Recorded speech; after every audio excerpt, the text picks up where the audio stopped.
जी नाजरीन, ये एक मेजर गिरफ़्तार हुआ है। ये एक जालसाज मेजर है।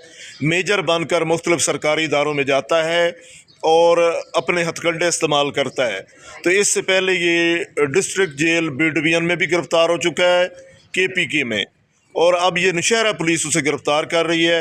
ये ज़रा आप वीडियो देखें उसकी।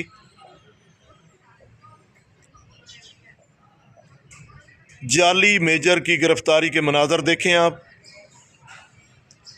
ये अब दूसरी दफ़ा गिरफ़्तार हुआ है। अपने आप को मेजर ज़ाहिर करता है, जबकि ये एक प्राइवेट शख्स है। तो नौशहरा पुलिस ने इसे गिरफ़्तार कर लिया है और इसके ख़िलाफ़ मुकदमा दर्ज करके इसे जेल भेजा जा रहा है। Nowshera police good work. Mirza Altaf Hussain, bureau chief, जनूबी पंजाब।